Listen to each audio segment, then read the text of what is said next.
Good morning friends, मैं कुमारी हंसलक्ष्मी और जानकारियस academy की स्टूडेंट हूँ। आज मैं आपके बीच एक बहुत ही महत्वपूर्ण जानकारी लेकर आई हूँ।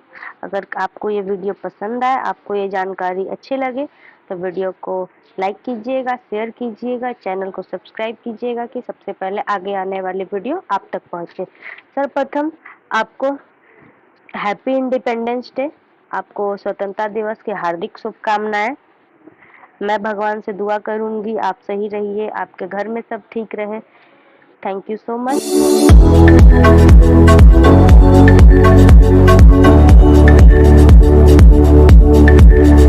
अब वीडियो आगे बढ़ते हैं। वीडियो को आगे बढ़ाते हुए देखते हैं आज की न्यूज क्या है।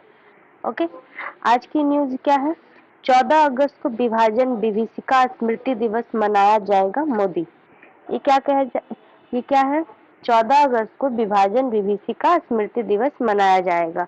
मतलब 14 अगस्त को विभाजन विभीषिका स्मृति दिवस के रूप में एक डे और सेलिब्रेट किया जाएगा। सर्वप्रथम हम ये देखते हैं, ये जो कटिंग है ये हमारा जागरण से लिया गया है, ये आप देख सकते हैं।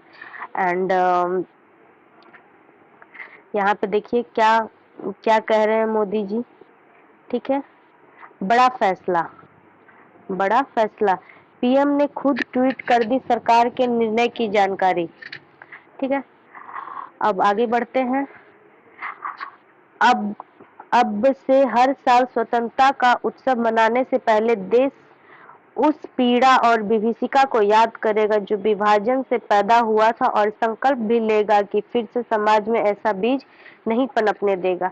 मतलब का क्या कहना चाह रहे हैं मोदी जी? मोदी जी ये कहना चाह रहे हैं कि जब हमारा जो देश आजाद हुआ था उस समय जो हमारा पाकिस्तान और हिंदुस्तान जो अलग हुआ था वो रिलीजन के आधार पे हो गया था, हिंदू मुस्लिम के आधार पे हमारा देश अलग हो गया था। तो वो ये कहना चाह रहे हैं कि अब हमारे देश में कुछ ऐसा ना हो, ना ऐसा हम सीड को किसी भी चीज टाइप दैट कि हम ऐसा कुछ काम ना करें कि रिलीजन के हिसाब से हमारे यहाँ कुछ गड़बड़ हो। ठीक है, सरकार ने 14 अगस्त को विभाजन विभीषिका स्मृति दिवस के रूप में मनाने का फैसला किया। प्रधानमंत्री नरेंद्र मोदी ने खुद ट्वीट करके इसकी जानकारी दी। मतलब इसमें क्या कहना चाह रहे हैं कि 14 अगस्त को विभाजन विभीषिका स्मृति दिवस के रूप में मनाया जाएगा। क्या मनाया जाएगा? विभाजन विभीषिका स्मृति दिवस। ठीक है, विभाजन विभीषिका स्मृति दिवस के रूप में मनाया जाएगा। अब आगे देखते हैं। गृह मंत्रालय ने इसकी अधिसूचना तो जारी कर दी लेकिन किसी कार्यक्रम की घोषणा नहीं की। आखिर इसे माना कैसे जाएगा? मतलब कि क्या है, गृह मंत्रालय ने इसकी जो सूचना है, जो नोटिस है वो जारी कर दी, पर उसका जो कार्यालय है, कार्यक्रम है, उसका घोषणा कैसे होगा, वो काम कैसे करेगा और इसे लोग कैसे माने? क्योंकि जब किसी भी चीज का होता है तो हमारे यहाँ सबसे पहले उसका एक लेटर निकलता है, लेटर पे सब सारे कैबिनेट मिनिस्ट्री का साइन होता है, सब चीज होता है, उसके सबका एक प्रोटोकॉल होता है, वो पहले कंप्लीट होगा, उसके बाद ही ये रूप में मनाया जाएगा। ठीक है, बहरहाल यह माना जा रहा है कि यह दिवस हमारी नई पीढ़ी को भी इतिहास से अवगत कराएगा और प्रेरित करेगा कि समाज में ऐसे नफरत ना पैदा होने दे। मतलब कि हमारी जो आगे जो नेक्स्ट जनरेशन होगी उसे समझाया जाएगा कि आगे हमारे यहाँ ऐसा कुछ भी ऐसा काम ना करें कि जिससे हमारे यहाँ ऐसा कुछ नफरत की भावना पैदा हो और हमारा देश अलग होने पे उतर जाए। ठीक है, इतिहास के जरिए वर्तमान की उन ताकतों को भी बेनकाब और आगाह किया जाएगा जो अब भी अलगाववाद में बढ़ावा देता है। जैसे कि अब हमारे यहाँ ही है कि जैसे कि कोई हमारे यहाँ मुस्लिम है, हिंदू है, कोई किसी को मार देता है, कोई किसी का मर्डर कर देता है। जैसे अगर बाय द वे हिंदू ने कि मुस्लिम का मर्डर कर दिया तो वो नहीं है कि वो केस करेगा, वो है कि वो अगर भैया मेरे को मारा है, मेरे समाज में मारा है, हम भी उसके समाज में मारेंगे। वो हमारे यहाँ चलते आ रहा है, अभी तक वो है। ठीक है, कुछ कट्टरपंथी हैं तो कुछ राजनीतिक स्वार्थ की खातिर ऐसे ताकतों का समर्थन करते हैं। कुछ राजनीतिक दलों की ओर से भी ऐसे लोगों को चुप रहकर या फिर सीधे समर्थन दिया जाता है जो बंटवारा की बात करते हैं। मतलब कि बहुत सारे ऐसे हैं जो बंटवारे की बात करते हैं, मैं नाम तो नहीं लूंगी, बट बहुत सारे ऐसे राजनीतिक में भी आते हैं, राजनीति में भी बहुत सारे ऐसे लोग हैं जो कहते हैं कि हमें अलग कर दो, हमें अलग कर दो। तो वैसा तो हो नहीं सकता है। देखिए, कुछ राजनीतिक दलों की ओर से भी ऐसा चुप रहकर फिर से सीधे समर्थन किया जाता है जो बंटवारे की बात करते हैं। ठीक है, इतना तो हो गया। ऐसे ताकतें देश के अंदर भी हैं और पड़ोसी में भी जो आतंकवाद को बढ़ावा देते हैं। माना जा रहा है कि संभवतः अगले साल से यह स्मृति दिवस खासकर हमारी नई पीढ़ी को इन लोगों के प्रति सचेत करेगा। मतलब कि हमारे यहाँ जो हमारे देश में भी बहुत सारे ऐसे लोग हैं जो हमारे यहाँ अलगाववाद, कट्टरपंथी को बढ़ावा देते हैं। उनको उनको आतंक मतलब कि हमारे यहाँ जो आगे जो पीढ़ी के जो बच्चे होंगे उनको आतंकवादी से आगाह किया जाएगा। उनको हमारे मतलब कि रिलीजन के बारे में नहीं, उन्हें ये बोला जाएगा कि हम हिंदुस्तानी हैं, ये नहीं कि तुम मुस्लिम हो, तुम सिख हो, तुम ईसाई हो, तुम ये हो, तुम वो हो, तुम ब्राह्मण हो, तुम भूमियार हो, तुम। तो इस टाइप का कुछ नहीं होगा। सेकंड देखते हैं, संघर्ष और बलिदान की दिलाएंगे याद। प्रधानमंत्री नरेंद्र मोदी ने अपने ट्वीट में कहा, देश के बंटवारे के दर्द को भुलाया नहीं जा सकता। नफरत और हिंसा की वजह से हमारे लाखों भाई बहनों को विस्थापित होना पड़ा। इसमें ये कहना चाह रहे हैं कि प्रधानमंत्री ट्वीट किए हैं, जो ट्विटर के माध्यम से वो ट्वीट किए हैं कि जो देश में जो बंटवारा हुआ था उस दर्द को हम भूल नहीं सकते हैं। इस नफरत और हिंसा की वजह से हमारे लाखों भाई बहन जो विस्थापित होना पड़ा, मतलब कि वो पाकिस्तान में चले गए, कुछ जो पाकिस्तान में चले गए, कुछ इंडिया में रह गए, कुछ बांग्लादेश में चले गए। तो बुरा लगा। वो तो उस टाइम की बातें हैं, तो बुरा तो लगता ही है। कई लोगों को जान गंवानी भी पड़ी। हाँ, उस टाइम जब जब इंडिया पाकिस्तान का जब बंटवारा हुआ था तो उस टाइम जंग भी छिड़ा था। तो उस टाइम बहुत सारे लोग मतलब कि मारे भी गए थे। उन लोगों के संघर्ष और बलिदान की याद में 14 अगस्त को विभाजन विभीषिका स्मृति दिवस के तौर पर मनाने का निर्णय लिया गया है। मतलब कि उन लोगों की याद में, उन लोगों के स्मृति में मतलब कि ये दिवस मनाने का प्राइम मिनिस्टर जी ने निर्णय लिया है। बहुत अच्छा निर्णय है। कम से कम सबको पता तो चलेगा ना कि क्या हुआ था, कैसे हुआ था। इस तरह के आयोजन से भविष्य में वही गलती दोहराने की आशंका नहीं रहेगी। हाँ, मतलब कि इससे है कि आगे हमें आशंका नहीं रहेगी। यह स्मृति दिवस हमें भेदभाव, वैमनस्य और दुर्भावना के जहर को खत्म करने के लिए केवल प्रेरित करेगा, बल्कि इससे एकता, सामाजिक सद्भाव और मानवीय संवेदनाएं भी मजबूत होगी। हाँ, हमारे यहाँ जैसे कि अगर लोग हमारे यहाँ साथ रहेंगे, लोग के झगड़े नहीं होंगे, तो बहुत कुछ हमारे यहाँ सही तरीके से चलेगा। यह दिवस देश की नई पीढ़ी को इतिहास से अवगत कराएगा। अलगाववाद में बढ़ावा देने वाले ताकतों को किया जाएगा बेनकाब। विभाजन की मानसिकता पर प्रहार करेगा स्मृति दिवस। यह स्मृति दिवस तत्कालीन राजनीतिक विभाजन के जिम्मेदार लोगों को वर्तमान राजनीति में उसी मानसिकता पर प्रहार करेगा। वैश्विक स्तर पर इस तरह के आयोजन की परंपरा दास्ता और उसके खत्म को याद करते हुए 23 अगस्त को अंतर्राष्ट्रीय आयोजना किया जाता है। ठीक है। बांग्लादेश 23 मार्च को नरसंहार दिवस मनाता है, जब पाकिस्तान हाँ क्या है 23 नरसंहार दिवस मनाता है, जब पाकिस्तान के हमले में वहां लाखों लोग की जान चली गई थी। हाँ, तो हमारे यहाँ भी कुछ ऐसा होना ही चाहिए। गृह मंत्री शाह ने किया मोदी का अभिनंदन। गृह मंत्री अमित शाह ने ट्वीट कर कहा कि देश के विभाजन का घाव और अपने को खोने के दुख में शब्दों में वर्णित नहीं किया जा सकता। इस स्मृति दिवस को मानने के संवेदनशील निर्णय पर मैं प्रधानमंत्री का अभिनंदन करता हूँ। हाँ, कोई भी इसका बढ़ावा करेगा ही। नड्डा ने दी इतिहास से सीखने की नसीहत।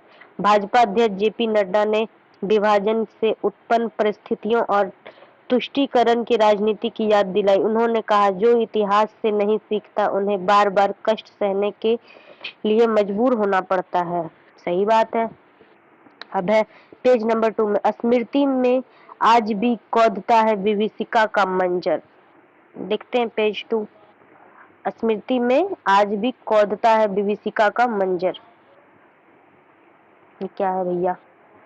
बुजुर्ग सारोज आहूजा के लिए देश की आजादी का मतलब अलग है। यह हम लोग जैसे नहीं है। उनकी आजादी में बंटवारा का दंश लिपटा हुआ है। इसलिए 15 अगस्त को स्वतंत्रता दिवस की खुशियां में जख्म भी टिसता है। आंखों में खुशी और गम दोनों के आंसू निकल जाते हैं। उनका जन्म बंटवारे के साथ आई सबसे भयावह त्रासदी के बीच रास्ते में फगवाड़ा में हुआ था। अभिवाजित पंजाब के लाईपुर अब पाकिस्तान से जब उनके माता पिता लाखों लोग के साथ भारत आने के रास्ते में थे, तब वह चारों ओर दर्द, चीख और बदरवासी के बीच इस धरती पर आई। वह आजादी की प्रतीक तो है, साथ ही बंटवारे की जीवंत गवाह भी। इसलिए जब उनसे आजादी का जिक्र किया जाता है तो वह सीधे 1947 और उनके बाद के वर्षों में पहुंच जाती है, क्योंकि वर्षों तक उनके आसपास का माहौल ही ऐसा था जहां आजादी की बात का जख्मों का जिक्र ज्यादा होता था। इसके साथ ही वह 74 साल में हर क्षेत्र में देश की तरक्की की खुशी भी है। उनके पुत्र भारत आहूजा कहते हैं कि वह अमेरिका व ब्रिटेन जैसे देशों में नहीं गई है, इसलिए वह देश के विकास की तुलना बाकी मुल्कों से नहीं कर सकती, लेकिन सब कुछ खोने के बाद उन्होंने जो पाया वह उससे खुश है। उसी निगाह से वह देश को भी देखती है। पूर्वी दिल्ली के सूरजमल विहार स्थित घर में अपने दोनों बेटों के साथ रहती सरोज आहूजा बताती हैं कि उनके माता पिता अविभाजित पंजाब के जिस गांव में रहते थे, वहां पर खबरें काफी देर से पहुंचती थी। उससे भी जब बंटवारे की खबर मिली तो उन्हें विश्वास नहीं हुआ कि ऐसा भी हो सकता है। वह लोग इसे मानने का तैयार नहीं थे, लेकिन जब हर तरफ मार काट मच गई, आसपास के लोग घर छोड़कर भारत की ओर जाने लगे तो उनका परिवार भी चल पड़ा। उस समय सुरक्षा की कोई व्यवस्था नहीं थी। पूरी की पूरी ट्रेनों के लोग को मार दिया जा रहा था, इसलिए उनके माता पिता पैदल ही भारत के लिए निकले। खुशकिस्मत है रास्ते में कई हमले से में बच गए, अन्यथा लोग मार दिए गए। साथ आए एक लोग को तो हमले में मरा समझकर हमला लाशों के छोड़कर चले गए थे, लेकिन शरीर में हरकत हुई जत्थे के लोगों ने उन्हें उस साथ लिया। उनके गले पर कट्टे के निम्नलिखित उनके कुछ साल पहले निधन हो गई। पता नहीं यहाँ पे कटिंग जो है वो छूट गया है। उनका पूरा जीवन आजादी के हर दिन गवाह उनके जिसे उनकी कहानियां के किस्से नहीं है बल्कि हकीकत है, जो आसपास लोग अक्सर सुनते रहते हैं और शरीर को देने वाली स्थिति में चल जाते हैं। उनका अभाव और दुखों में दिल्ली हरियाणा के रोहतक में उनका बचपन, किशोरावस्था गुजरी और शादी के बाद वह फिर दोबारा दिल्ली आई तो उनके क्या थे। देख ही रहे हैं ये कौन है, सरोज आहूजा पुत्र अश्विनी आहूजा भारत आहूजा के साथ दाएं बाएं। ठीक है, क्या कह सकते हैं। मतलब कि जब हम जैसे कि हमने बताया आपको कि उस टाइम जब भारत पाकिस्तान अलग हुआ था तो मतलब कि बहुत ही ज्यादा मार काट चल रही थी, जैसे कि इन्होंने भी बोला कि बहुत ही ज्यादा वहां मार काट चल रही थी। पूरे की पूरे ट्रेनों को मार दिया जाता था। देखिए, पूरे के पूरे ट्रेनों को मार दिया जाता था, इसलिए उनके माता पिता पैदल ही भारत के लिए निकल गए। यहाँ पे देखिए जैसे कि एक लोग मतलब कि हमलावर लाश के छोड़कर चले गए थे, मतलब उनको लगा कि लाश है, पर वो नहीं, वो एक व्यक्ति था जो जिंदा था। क्या कह सकते हैं। अब आगे देखते हैं दूसरा न्यूज क्या था। भविष्य का भारत संपादकीय। दूसरा न्यूज देखते हैं। ठीक है, भविष्य का भारत। 75वां स्वतंत्रता दिवस के साथ ही भारत ने एक नए युग में प्रवेश कर लिया है। स्वतंत्रता के 75वां की हमारी गौरवशाली यात्रा यह उम्मीद जगाती है कि आने वाले समय में हमें और अधिक तेज गति से आगे आगे बढ़ेंगे और इस क्रम में उन सपनों को भी साकार करेंगे जो हमारे स्वतंत्रता सेनानियों और संविधान निर्माता ने भी देखा, हमारी आज की पीढ़ी देख रही है। ये सपने हैं सक्षम, आत्मनिर्भर और समरस भारत के, एक ऐसे भारत के जिसमें सभी सुखी और समृद्ध हो और सबके बीच सद्भाव हो। भविष्य के भारत का निर्माण करने के लक्ष्य की ओर बढ़ते समय हम इसकी अनदेखी नहीं कर सकते कि हम केवल 75 साल पुरानी राष्ट्र नहीं है। यह अच्छा हुआ कि स्वतंत्रता दिवस की पूर्व संध्या पर प्रधानमंत्री ने यह याद दिलाया कि विभाजन के दर्द को भूला नहीं जाना चाहिए। भारत का विभाजन केवल देश के लिए ही नहीं, दुनिया के लिए भी एक बड़ी त्रासदी था। इस त्रासदी ने जो सबक दिया वह विस्मृत नहीं होना चाहिए। इसी तरह हमें अपने उस सांस्कृतिक थाती को भी विस्मृत नहीं करना चाहिए जो हमने अपने परंपराओं में संजो रखी है।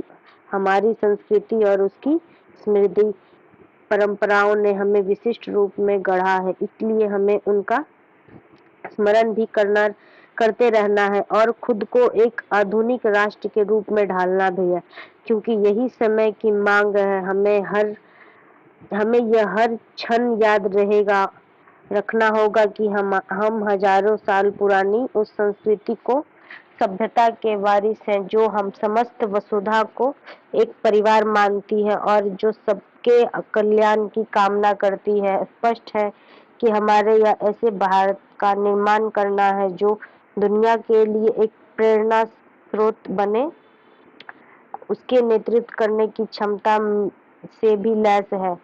यह तकनीक कठिन काम है लेकिन असंभव। चलिए आगे इतना कितना पढ़ेंगे, आप देख लीजिएगा। इसका अगर नोट्स चाहिए आपको तो आप हमारे टेलीग्राम चैनल को ज्वाइन कीजिए, वहाँ पे आपको मिल जाएगा। थैंक यू सो मच हमारे साथ इतने बने रहने के लिए। अब नेक्स्ट वीडियो में मिलते हैं। टाटा, गुड बाय, स्टे ट्यून्स।